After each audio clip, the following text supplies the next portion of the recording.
மக்களவைத் தேர்தலில் மதிமுகவுக்கு பம்பரம் சின்னத்தை ஒதுக்க கோரி தற்பொழுது உயர்நீதிமன்றத்தில் உத்தரவிடக் கோரி வழக்கானது தொடரப்பட்டிருக்கிறது. கடந்த 2014ஆம் ஆண்டு நடந்த மக்களவைத் தேர்தலில் பம்பரம் சின்னம் ஒதுக்கப்பட்டதைப் போல தற்பொழுதும் ஒதுக்கப்பட வேண்டும் என தற்பொழுது வழக்கானது தொடுக்கப்பட்டிருக்கிறது. பதிவு செய்யப்பட்ட அங்கீகாரம் இல்லாத கட்சிகளுக்கு பொதுச்சின்னம் ஒதுக்கீடு செய்யப்பட வேண்டும் எனவும் மதிமுக பொதுச் செயலாளர் தொடர்ந்த வழக்கில் தேர்தல் ஆணையம் பதில் தர உத்தரவிட்டு வழக்கு மார்ச் 7ஆம் தேதிக்கு தள்ளி வைக்கப்பட்டிருக்கிறது.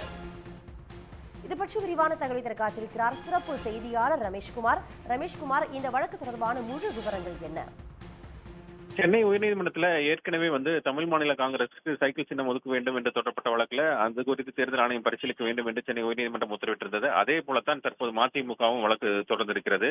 மதிமுக சார்பில் கட்சியினுடைய பொதுச் செயலாளர் வைகோ தான் இந்த வழக்கை தாக்கல் செய்திருந்தார். அதுல கடந்த 1996ஆம் ஆண்டு முதல் சட்டமன்ற, மக்களவை மற்றும் உள்ளாட்சி தேர்தல்களில் மதிமுக போட்டியிட்டுள்ளதாகவும் இந்த தேர்தல்களில் தங்கள் கட்சிக்கு பம்பரம் சின்னம் ஒதுக்கப்பட்டதா அதில் சுட்டிக்காட்டியிருக்கிறார். கடந்த 2006ஆம் ஆண்டு நடந்த சட்டமன்ற தேர்தலில் 5.99% வாக்குகள் பெற்ற நிலையில 5.98% வாக்குகள் பெற்றுள்ளதாக கூறி தங்கள் கட்சியின் அங்கீகாரத்தை தேர்தல் ஆணையம் ரத்து செய்ததாக அந்த மனுவில் அவர் சுட்டிக்காட்டியிருக்கிறார்.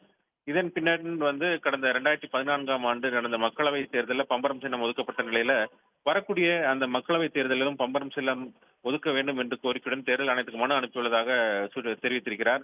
பம்பரம் சின்னம் ஒரு பொது சின்னம் இல்லை என்பதனாலும் மேலும் வேற எந்த கட்சியும் அந்த சின்னத்தை கோரவில்லை என்பதனாலும் தங்களுடைய மனுவை பரிசீலித்து அதை தங்களுக்கு ஒதுக்க உத்தரவிட வேண்டும் என்று அந்த மனுவில் அவர் கோரிக்கை வைத்திருந்தார். இந்த வழக்கு தான் இன்றைக்கு நீதிபதிகள் எஸ் சுந்தர், நீதிபதி அருள்முருகன் ஆகியோருடைய அமர்வு முன்பு விசாரணைக்கு வந்தது. அப்போ வைகோ சார்பில் மூத்த வழக்கறிஞர் அஜ்மல் கான் ஆஜராகி மக்களவை தேர்தல் தேதி எப்போது வேண்டுமானால் அறிவிக்கப்படலாம் என்பதனால தனது விண்ணப்பத்தை விரைந்து பரிசீலிக்க உத்தரவிட வேண்டும், தேர்தல் ஆணையத்துக்கு உத்தரவிட வேண்டும் என்று கேட்டுக்கொண்டார். அப்போது குறுக்கிட்ட தேர்தல் ஆணைய தரப்பு வழக்கறிஞர் நிரஞ்சன் ராஜகோபாலன் இந்த மனு தொடர்பாக பதிலுக்கு அவகாசம் வழங்க வேண்டும் என்றும், குறிப்பாக அவர்கள் உரிய முறையில் விண்ணப்பித்திருந்தால் அது முன்னுரிமை அளித்து அது குறித்து பதிலளிக்கப்படும் என்றும் தெரிவித்திருந்தார்.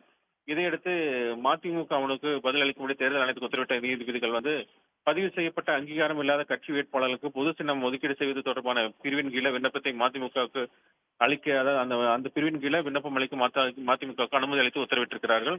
இந்த வழக்கினுடைய விசாரணை மார்ச் 7ஆம் தேதிக்கு ஒத்தி வைத்திருக்கிறார்கள். ரமேஷ்குமார், உங்களுடைய விரிவான தகவல்களுக்கு நன்றி.